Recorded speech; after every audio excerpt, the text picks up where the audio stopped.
じゃダメだよ。出ちゃったよ。年中の話なんか出てついちゃうから。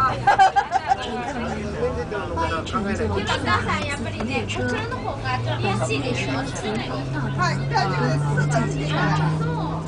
上海自由列车示范运营线、西济地铁2号线同样不转运至东湖交易场，限定乘客40名。在行车过程中，请注意保管自己的贵重物品，祝您乘车愉快。